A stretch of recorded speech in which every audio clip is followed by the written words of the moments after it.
Hello students, welcome to account street and this is video number 34। और इस video में हम अपने dissolution of partnership firm chapter number 8 को आगे की तरफ ले चलते हैं। हमने आपको समझा दिया था डिसोल्यूशन ऑफ फर्म होती क्या है, उसके अंदर वर्बल कंपनसेशन लेजर को कैसे ट्रीट किया जाता है। अब हम आते हैं इसके मेन फर्म्स के अकाउंट्स पर कि फर्म्स कौन कौन से अकाउंट्स यहाँ पर मेंटेन करती है, किस प्रकार से मेंटेन किए जाते हैं। तो आइए डिसोल्यूशन ऑफ फर्म में हम अकाउंट्स मेंटेन में चलते हैं। अकाउंट्स कौन कौन से आपके मेंटेन किए जाते हैं तो देखते हैं। यहाँ पर सबसे पहले accounting treatment on dissolution of firm, यानी कि डिसोल्यूशन के समय पर फर्म में कौन कौन से अकाउंटिंग ट्रीटमेंट होते हैं। तो देखिए, the following accounts preparing in the firms book. Firms books के अंदर जिस समय डिसोल्यूशन होता है फर्म का, फर्म जब डिसॉल्व हो रही होती है उस समय मेनली ये 4 अकाउंट्स प्रिपेयर किए जाते हैं, जिसके अंदर पहला आता है आपका realisation account, second partners loan account, third partners capital account and fourth bank oblique cash account. इन चारों के बारे में थोड़ा थोड़ा देख लेते हैं। रियलाइजेशन अकाउंट क्या है वो तो मैं भी आपको डीपली बताऊंगा। पार्टनर्स लोन अकाउंट, जो पार्टनर आपको फर्म को कुछ पैसा दे रहा है, अगर क्वेश्चन में ऐसा है कुछ गिवन तो हमारा पार्टनर्स लोन अकाउंट बनेगा, और पार्टनर का अगर लोन नहीं है तो पार्टनर्स लोन अकाउंट बनाने की आवश्यकता नहीं है। ओके, सभी क्वेश्चनों में आवश्यक नहीं है पार्टनर्स लोन अकाउंट बनाया जाए, केवल वही बनेगा जहां पार्टनर्स का लोन गिवन होगा। इसके बाद आता है पार्टनर्स कैपिटल अकाउंट। तो पार्टनर्स कैपिटल अकाउंट आप पिछली वीडियो में आपको बता चुका हूं, एडमिशन ऑफ पार्टनर में भी, रिटायरमेंट ऑफ पार्टनर में भी सेम उसी प्रकार से पार्टनर्स कैपिटल अकाउंट मेंटेन किया जाएगा, इसमें कोई चेंजिंग नहीं होगी। नेक्स्ट इज बैंक और कैश अकाउंट। देखिए यहाँ पर बैलेंस शीट नहीं बनती, क्योंकि यहाँ पर फर्म बिल्कुल डिसॉल्व हो रही है तो सबका पेमेंट कर दिया जाता है, फर्म को क्लोज कर दिया जाता है, बंद कर दिया जाता है। इसलिए यहाँ पर बैलेंस शीट की बजाय बैंक अकाउंट या कैश अकाउंट बनाया जाता है। और अच्छी बात यह है कि जैसे बैलेंस शीट का टोटल इक्वल होता था वैसे ही यहाँ पर बैंक और कैश अकाउंट का टोटल भी आपका इक्वल होगा, जिससे आप ये पहचान सकते हैं कि हमारा प्रैक्टिकल प्रॉब्लम का सॉल्यूशन सही है या नहीं है। ओके, तो ये 4 अकाउंट में मेंटेन किए जाते हैं। सबसे पहले हम पढ़ते हैं, आइए रियलाइजेशन अकाउंट। क्या है रियलाइजेशन अकाउंट? तो देखिए, रियलाइजेशन अकाउंट अभी तक आपने रिवोल्यूशन अकाउंट मेंटेन किया था, लेकिन डिसोल्यूशन ऑफ फर्म में realisation account is the most important account. इन चारों में सबसे इंपोर्टेंट जो अकाउंट है वो रियलाइजेशन अकाउंट ही है, क्योंकि रियलाइजेशन अकाउंट के अंदर हम सारी असेट्स को सोल्ड आउट करके जितनी भी हमारी रिक्वायर्ड लायबिलिटीज हैं उन सभी का पेमेंट किया जाता है। तो क्या है रियलाइजेशन अकाउंट, देखते हैं। It is prepared on the dissolution of firm. ये फर्म के डिसोल्यूशन के समय पर बनाया जाता है। The object of preparing this account is to close the books of account of the dissolved firm. जो फर्म डिसॉल्व हो रही है, डिसॉल्व हो चुकी है, उसके सभी अकाउंट्स को प्रिपेयर करने के लिए, यानी कि उसके जितने भी हमारी अकाउंट्स होते हैं वो सभी बंद किए जाते हैं, और ऐसे समय पर रियलाइजेशन अकाउंट बनाया जाता है। यानी रियलाइजेशन अकाउंट का मेन जो उद्देश्य है वो है फर्म के डिसॉल्विंग के समय जितने भी अकाउंट्स उसके क्लोजिंग हो रहे हैं उन सभी को क्लोज करना, एंड टू डिटरमाइन प्रॉफिट और loss on the realisation of assets and payment of liabilities. ऐसी कंडीशन में जितनी भी असेट्स आपने रियलाइज की हैं और उनके बदले में जितनी लायबिलिटी का पेमेंट किया है उसके बाद में हमें प्रॉफिट हो रहा है या लॉस हो रहा है, ये निकालना इसका रियलाइजेशन अकाउंट का उद्देश्य होता है। तो हम देखेंगे अब रियलाइजेशन अकाउंट मेंटेन किया कैसे जाता है, इसका फॉर्मेट कैसे बनाया जाता है। तो आइए एक बार देख लेते हैं रियलाइजेशन अकाउंट कैसे मेंटेन किया जाता है। तो देखिए, रियलाइजेशन अकाउंट सेम आपका फॉर्मेट वही है, फॉर्मेट में कोई चेंजिंग नहीं होगा। 4 कॉलम है हमारे पास, जिसमें particular amount, particular and amount, ये आपके कॉलम हैं कितने? 4 कॉलम। ओके, सो ये आपके रियलाइजेशन अकाउंट आप ऊपर नोट करेंगे पहले। इसके बाद रियलाइजेशन अकाउंट कैसे बनाते हैं वो विशेष ध्यान देंगे। तो देखिए, ये आपकी डेबिट साइड है और ये आपकी क्रेडिट साइड है, ये आप जानते हैं। सबसे पहले जो क्वेश्चन में हमें असेट्स और लायबिलिटीज ओल्ड बैलेंस शीट के अंदर गिवन है, उन असेट्स और लायबिलिटीज को एज इट इज आप इसमें नोट करेंगे। कैसे करेंगे? असेट्स का जो बैलेंस होता है वो हमेशा डेबिट होता है, इसलिए सभी असेट्स को आप डेबिट साइड में नोट करेंगे एज इट इज, केवल कैश, बैंक, कैपिटल इनको छोड़ करके, क्योंकि ये कभी रियलाइज नहीं किए जाते हैं। एंड जितनी भी लायबिलिटीज आपको क्वेश्चन में गिवन है उन सभी लायबिलिटीज को आप क्रेडिट साइड में नोट करेंगे, क्योंकि लायबिलिटी का बैलेंस हमेशा क्रेडिट होता है।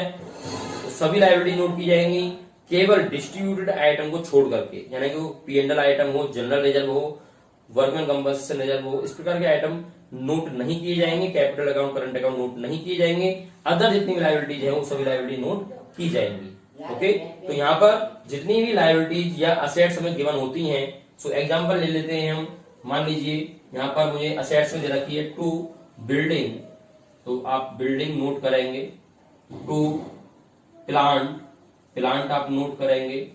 टू गुडविल, गुडविल का ट्रीटमेंट यहाँ पर अदर असेट्स की तरह ही गुडविल को ट्रीट किया जाता है, अलग से कोई ट्रीटमेंट नहीं है। जैसे अदर असेट्स को ट्रीट किया जाएगा वैसे ही गुडविल को भी ट्रीट किया जाता है। ओके, तो कोई भी असेट्स आपकी हो सकती है। मैंने फिलहाल 3 असेट्स ले ली हैं एग्जांपल के तौर पर। लायबिलिटीज आपकी कोई भी हो सकती हैं, by like creditors, okay, by bank loan, by bank overdraft, etcetera etcetera. और ध्यान रहे पार्टनर का अगर लोन गिवन है तो वो लोन इसमें नहीं आता है। रिलायंस में पार्टनर का लोन नहीं आता है। रिलायंस में पार्टनर का लोन केवल उस कंडीशन में आएगा जबकि क्वेश्चन आपको एडजस्टमेंट में क्लियर बोल रहा होगा कि पार्टनर के लोन का पेमेंट भी कर दिया गया है। अगर पार्टनर के लोन के पेमेंट के लिए वो बोल रहा है कि कर दिया गया है यहाँ पर, तो ऐसी सिचुएशन में आप पार्टनर लोन को शो करा सकते हैं। अन्यथा पार्टनर लोन रिलायंस में नहीं आता है, उसका डायरेक्ट पेमेंट बैंक अकाउंट के थ्रू किया जाता है। तो यहाँ पर सभी असेट्स और सभी लायबिलिटीज को आपने नोट कर दिए जो क्वेश्चन में गिवन थी। इसके बाद अब हम क्या करते हैं, सभी लायबिलिटीज का हमें पेमेंट करना है, लेकिन उस पेमेंट करने के लिए हमें सभी असेट्स को सोल्ड आउट करना होगा। यानी कि सभी असेट्स को हम यहाँ पर पहले सोल्ड आउट करेंगे, बेचेंगे। तो असेट्स जब हम सोल्ड आउट करते हैं तो हमेशा इसी क्रॉस साइड से सोल्ड आउट की जाती है। यानी असेट्स हमने डेबिट में नोट की हैं, तो आप सोल्ड आउट करने के लिए इनको क्रेडिट से सोल्ड आउट करेंगे। तो सोल्ड आउट कैसे की जाती है, असेट्स जो रिलाइज की जाएंगी वो ज्यादातर बैंक अकाउंट या कैश अकाउंट के थ्रू रिलाइज की जाएंगी। लेकिन हो सकता है क्वेश्चन ये कह दे कि पार्टनर ने इस असेट्स को टेक ओवर कर लिया है, यानी पार्टनर ने इस असेट्स को ले लिया है। तो ऐसी सिचुएशन में पार्टनर के नेम में उसको ट्रांसफर किया जाता है। देखिए कैसे, मान लीजिए बिल्डिंग और प्लांट, ये दो आपके ऐसे हैं जो कि नगद बेच दिए गए हैं, रिलाइज कर दिए गए हैं। सो आप यहां नोट करा देंगे by bank account, by bank account या कैश अकाउंट। बिल्डिंग जितने रुपए में रिलाइज की गई है अंदर आप नोट करेंगे बिल्डिंग, मान लीजिए 50,000 में रिलाइज की गई है। प्लांट, प्लांट मान लीजिए 30,000 में रिलाइज किया गया है। सो दोनों का टोटल लगा कर बाहर हम नोट कर देंगे 80,000 रुपीज। यानी कि जितनी असेट्स आपकी कैश में या बैंक में रिलाइज हो रही हैं उन सभी को एक जगह पर इकट्ठा करके आप नोट करेंगे और तब टोटल को बाहर करेंगे, ताकि हमें पता रहे कि बैंक अकाउंट का टोटल इतना आ चुका है, इतना हमारा नगद बिक चुका है असेट्स। ओके, ऐसा नहीं है एक बार एक बिल्डिंग यहां लिख दी, फिर आपने पार्टनर के नेम के द्वारा लिख दी, फिर प्लांट लिख रहे हैं। नो, सारी जो कैश ट्रांजेक्शन हैं उनको आप एक साथ में ही नोट करेंगे। अब मान लीजिए गुडविल किसी पार्टनर ने टेक ओवर की है, तो उस पार्टनर का नेम हम नोट करेंगे। यानी कि यहाँ पर नोट करेंगे, मान लीजिए ए नाम का पार्टनर है और ए नाम के पार्टनर ने गुडविल को लिया है, सो हम नोट करेंगे as capital account, as capital account. Bracket में आप गुडविल दिखा सकते हैं जिससे आपको पता रहे कि एज कैपिटल अकाउंट क्यों लिखा हुआ है, यानी उसने गुडविल को टेक ओवर किया है और जो भी अमाउंट होगी वो अमाउंट नोट कर दी जाएगी। तो इस प्रकार से आप असेट्स को रिलाइज कर सकते हैं। ओके, अब बात आती है लायबिलिटीज की। तो देखिए असेट्स तो रिलाइज की जाती हैं हमेशा क्वेश्चन के अकॉर्डिंग। क्वेश्चन अगर कहेगा कि ये असेट्स रिलाइज करनी है, ये असेट्स बेचनी है, तो ही हम उस असेट्स को सोल्ड आउट करते हैं, रिलाइज करते हैं। लेकिन लायबिलिटी में विशेष ध्यान रखें, क्वेश्चन कहे या ना कहे, हमें सभी लायबिलिटीज का पेमेंट करना होता है। इट्स माई लायबिलिटी, ये हमारी लायबिलिटी है कि जितनी भी हमारी फर्म की लायबिलिटीज है उन सभी का पेमेंट हमें करना ही है, चाहे क्वेश्चन कहे या ना कहे। तो मान लीजिए क्वेश्चन ने कह रखा है कि क्रेडिटर और बैंक लोन का पेमेंट कर दिया गया है, रिलाइज कर दिए गए हैं, सो आप बैंक के थ्रू इनको पेमेंट कर सकते हैं टू बैंक अकाउंट या कैश अकाउंट, सो मान लीजिए क्रेडिटर्स आपके हैं तो क्रेडिटर पेमेंट आपने 2000 में कर दिया है। बैंक लोन आपका है, बैंक लोन का पेमेंट आपने 1500 रुपीज में कर दिया है, टोटल 3500 रुपीज बैंक के थ्रू पेमेंट कर दिया गया है। बैंक ओवरड्राफ्ट के बारे में क्वेश्चन नहीं कह रहा है, लेकिन ध्यान रहे इसका पेमेंट हमें करना ही है, चाहे क्वेश्चन कहे या ना कहे, सभी लायबिलिटी का पेमेंट करना होता है। तो इसलिए हम अपने अकॉर्डिंग बैंक ओवरड्राफ्ट पेमेंट कर देंगे। कैसे करेंगे? नगद करेंगे। तो इसलिए इसको भी हम बैंक के अकाउंट में ही डाल देंगे, यहीं पर ही साथ में ही पेमेंट कर देंगे बैंक अकाउंट थ्रू। तो बैंक ओवरड्राफ्ट आपने मान लीजिए 1000 रुपीज का किया है, तो टोटल जो आपका हो गया वो 4500 रुपीज नोट किया जाएगा। और मान लीजिए पार्टनर किसी लायबिलिटी का पेमेंट कर रहा है तो पार्टनर का नेम नोट कर दिया जाएगा। मान लो बी नाम का पार्टनर है और वो किसी लायबिलिटी पेमेंट कर रहा है तो हम नोट करेंगे बीच कैपिटल अकाउंट, और लायबिलिटी को यहाँ पर आप नोट कर सकते हैं जिस लायबिलिटी को पेमेंट कर रहा है। एक दूसरी बात आती है कि क्वेश्चन के अंदर ये तो असेट्स और लायबिलिटीज गिवन होंगी, आप नोट कर देंगे। एडजस्टमेंट में हो सकता है वो कहे रियलाइजेशन एक्सपेंसेस दिए गए, तो रियलाइजेशन एक्सपेंसेस हैं, रियलाइजेशन समय होने वाले खर्चे हैं, उन खर्चों को हम हमेशा डेबिट साइड में ही नोट करते हैं क्योंकि वो हमारे लिए खर्चे हैं, एक्सपेंसेस हैं, तो इसलिए डेबिट साइड में आते हैं। तो उनको हम अलग से दिखाते हैं टू बैंक अकाउंट, यानी बैंक अकाउंट थ्रू उन खर्चों को किया जा सकता है। और ब्रैकेट में आप दिखा सकते हैं रियलाइजेशन एक्सपेंसेस के नाम से आप ब्रैकेट में शो करा सकते हैं। तो bank account through realisation expenses इतने रुपए का हो जाएगा। तो इस प्रकार से रियलाइजेशन अकाउंट मेंटेन किया जाता है, समझ में आ गया होगा। अब लास्ट में हम बैलेंस निकालते हैं, वैसे ही जैसे रेवोल्यूशन में निकालते थे।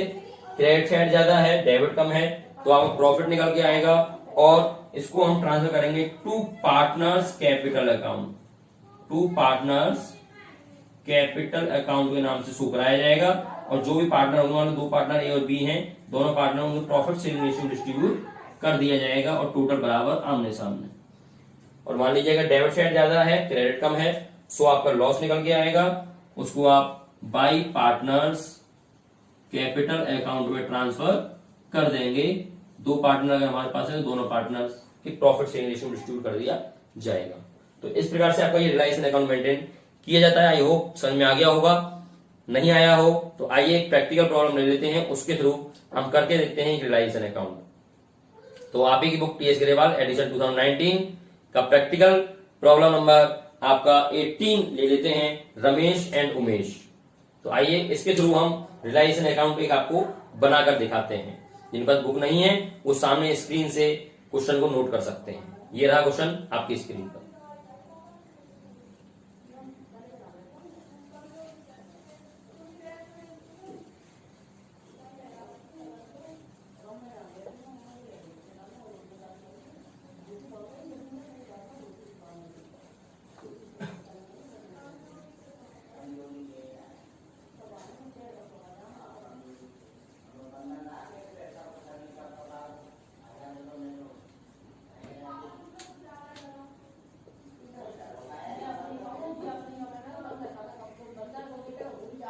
यस, क्वेश्चन का आपने स्क्रीनशॉट ले लिया होगा। तो आइए चलते हैं अपने सॉल्यूशन की ओर। आइए देखिए, रियलाइजेशन अकाउंट ये मेंटेन करा रहा है। क्वेश्चन आपने अच्छे से रीड कर लिया होगा। रमेश और उमेश दो पार्टनर हैं और जो कि वो कह रहे हैं sharing profit in the ratio of their Capitals, यानी कि उनकी कैपिटल के रेशियो में वो पार्टनर है। कैपिटल उनकी 7 लाख एंड 3 लाख की, एट मीन 7:3 में पार्टनर है। ओके, प्रॉफिट शेयरिंग रेशियो कितना है उनका? 7:3 का है। तो देखिए रियलाइजेशन अकाउंट हम कैसे मेंटेन करेंगे वो ध्यान देंगे। रियलाइजेशन अकाउंट हमने नोट किया और वही आपके कॉलम बनाए जाएंगे। थोड़ा और दूर बना देता हूं मैं। वही कॉलम आपको बनाए जाएंगे। Particular amount, particular amount, particular आपके ये डेबिट साइड का हो गया अमाउंट, पर्टिकुलर क्रेडिट साइड का हो गया अमाउंट। ओके, तो आइए सबसे पहले मैंने बताया आपको रिलेशन के अंदर असेट्स नोट की जाती हैं जो क्वेश्चन के अंदर गिवन है, कैश बैंक को छोड़ करके। सो पहले हम डेटर नोट करेंगे, 2,40,000 रुपीज के हैं। यहां पर नोट करते हुए चले, to debtors 2,40,000 rupees to stock, to furniture,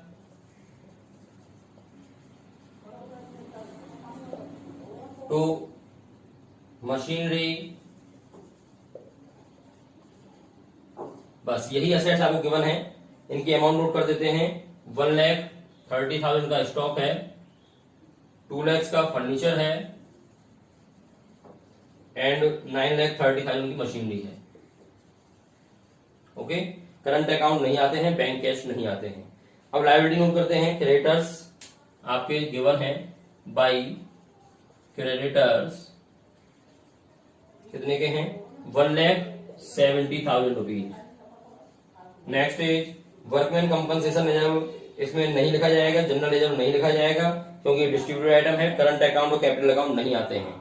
liability और असेट्स जो क्वेश्चन में गिवन थी वो मैंने नोट कर दी है सबसे पहले। अब हम चलते हैं एडजस्टमेंट की ओर। तो एडजस्टमेंट में देखेंगे पहले कौन कौन सी असेट्स को रियलाइज कर रहा है और कौन कौन सी लायबिलिटी को पेमेंट कर रहा है, उसके अकॉर्डिंग ही हम यहाँ पर ट्रीट करेंगे। तो देखिए सबसे पहले पॉइंट कह रहा है Ramesh took over 50% of stock at 10,000 less than book value.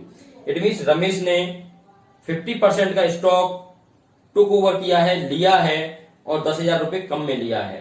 तो स्टॉक को ले रहा है, असेट्स को रियलाइज किया जा रहा है। सो मैंने बोला क्रॉस साइड से रियलाइज किया जाएगा। और कौन ले रहा है? रमेश ले रहा है। रमेश जो कि एक पार्टनर है, तो इसलिए हम नोट करेंगे by Ramesh capital account, by Ramesh capital account और ब्रैकेट में आप यहां पर दिखा देंगे स्टॉक, जिससे हमें पता रहे कि ये स्टॉक हमने रियलाइज किया है। कितना किया है? 50%। स्टॉक आपका है 1,30,000 का।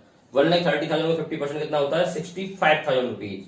और वो कह रहा है 65,000 रुपीज को उसने 10,000 रुपीज कम की बुक वैल्यू पर सोल्ड आउट किया है। इट मीन्स 55,000 रुपीज में वो सोल्ड आउट कर दिया गया है रमेश को। ओके, नेक्स्ट पेज वो कह रहा है the remaining stock was sold at a loss of 15,000 rupees. बचा हुआ जो स्टॉक है वो 15,000 रुपए के लॉस पर सोल्ड आउट कर दिया गया है। इट मीन्स नगद किया गया है। तो नगद में एक कॉलम बना देते हैं बाई बैंक अकाउंट। जितनी भी नगद असेट्स रियलाइज की जाएंगी वो सभी बैंक में डाल दी जाएंगी। तो यहां पर स्टॉक को देखते हैं हम पहले। स्टॉक कितना रह गया हमारे पास? 65,000 का बैलेंस रह गया स्टॉक का। और वो कह रहा है 50,000 रुपीज लॉस पर वो सोल्ड आउट कर दिया गया है। इट मीन्स कितना हो गया आपका? 50,000 रुपीज का स्टॉक सोल्ड आउट कर दिया है। ओके, 15,000 के लॉस पर। अब वो कह रहा है डेटर्स पर realise at a discount of 5%। Debtors को 5% डिस्काउंट पर रियलाइज कर दिया गया। इट मीन डेटर मेरे पास कितने के हैं? 2,40,000 रुपीज के हैं और इसका 5% मैंने निकाला, यानी कि 2,40,000 रुपीज के डेटर्स हैं और 5% मैंने कैलकुलेट किया तो आपका कितना आ जाएगा? 5% से ये हो गए 12,000। ओके, सो 12,000 आपने इसमें से लेस किया और लेस करके जो वैल्यू निकल के आएगी वो निकल के आएगी आपकी 2,28,000 रुपीज। सो डेटर्स को जो वो रियलाइज कर रहा है, नगद कर रहा है, इसलिए बैंक में डाल देंगे 2,28,000 rupees. Okay, next point is furniture was taken over by Umesh for 50,000 rupees. 50,000 rupees में फर्नीचर को उमेश ने ले लिया है। उससे पहले हम देखते हैं नगद असेट्स और कौन सी रियलाइज की गई है। So machinery was sold for 4,50,000 rupees. Machinery sold out की गई है 4,50,000 रुपीज की। इट मीन नगद है। सो बैंक में ही आप मशीनरी को डाल देंगे 4,50,000 रुपीज में, ये सोल्ड आउट कर दी है। और कोई ऐसी असेट्स जो कि नगद सोल्ड आउट की गई है वो देख लेते हैं। तो इसमें और कोई नगद सोल्ड आउट की हुई वाली असेट्स नहीं है। इनका टोटल लगा देते हैं। टोटल लगाकर बाहर नोट कर देंगे कितना आ गया, देखते हैं। टोटल लगा दीजिए इनका सीधा सीधा 7,28,000 रुपीज। 7,28,000 रुपीज टोटल हो गया, जो कि बैंक के थ्रू इतनी रुपए की असेट्स रियलाइज की गई हैं। इतना पैसा हमारे पास आ चुका है।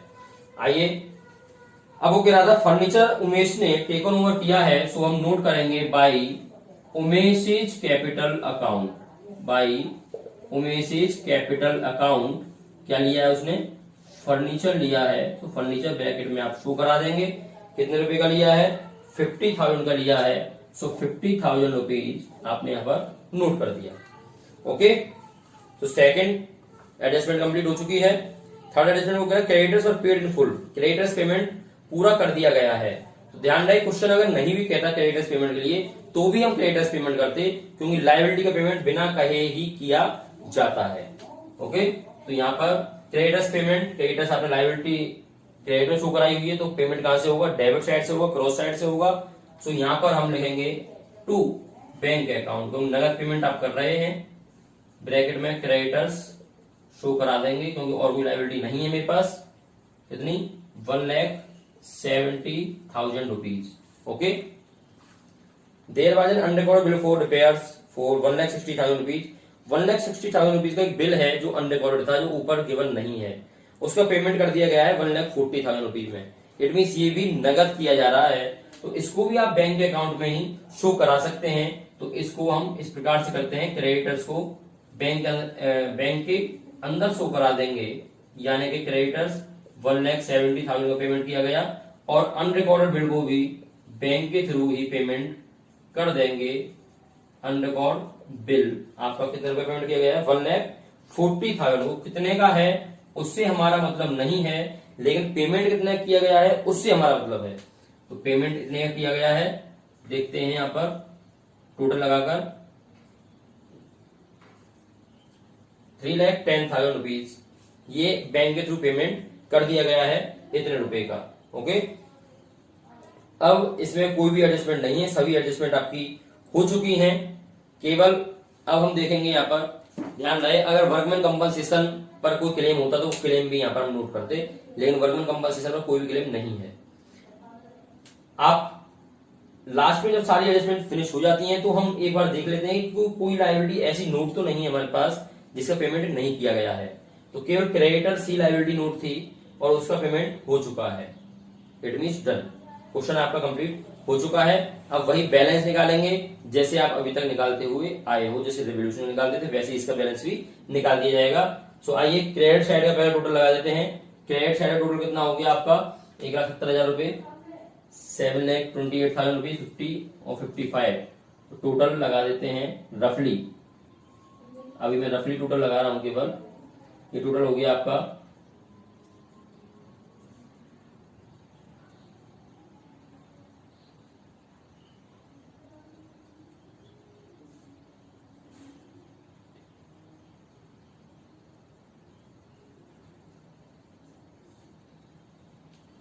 10,03,000 रुपीज, 10,03,000 रुपीज ये आपका टोटल हो गया क्रेडिट साइड का। डेबिट साइड का टोटल देख लेते हैं कितना हो गया। डेबिट साइड का टोटल इधर लगा देता हूं, रफली है अभी।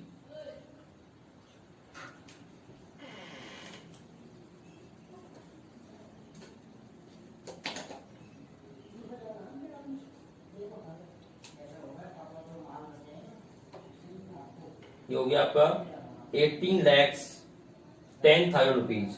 सो 18,10,000 रुपीज आपका ज्यादा है, 10,03,000 रुपीज आपका कम है। It mean debit side total ज्यादा है और क्रेडिट साइड कम है। ऐसी सिचुएशन में अगर लॉस निकल के आएगा कितने रुपए का, वो यहाँ पर हम फाइंड आउट कर देते हैं। इसमें से इसको घटा करके कितने रुपए का लॉस आया, 8,07,000 रुपीज। कितना, 8,07,000 रुपीज का आपका लॉस निकल के आया है, क्योंकि डेबिट साइड टोटल ज्यादा है, क्रेडिट साइड टोटल कम है। आंसर आप मैच कर सकते हैं, इतना ही है, 8,07,000 रुपीज। सो हम क्रेडिट में नोट करेंगे क्योंकि क्रेडिट टोटल कम है, bye partners capital account, bye partners capital account. और दो पार्टनर मेरे पास हैं, क्या क्या नाम है उनके, Ramesh and Umesh. So Ramesh and Umesh दोनों को अमाउंट दे दी जाएंगी कितनी, 8,07,000 रुपीज में। रमेश और उमेश के प्रॉफिट शेयरिंग रेशियो कितना, 7:3, क्योंकि वो कह रहा है कैपिटल के रेशियो में वो पार्टनर है और कैपिटल रेशियो में 7:3 है। इट मींस इंटू 7/10 और 8,07,000 मल्टीप्लाई बाई 3/10। यहां से आप दोनों को निकाल दीजिए, कितना कितना आया अभी निकाल देते हैं। ये तो आया इसका रमेश का, उमेश का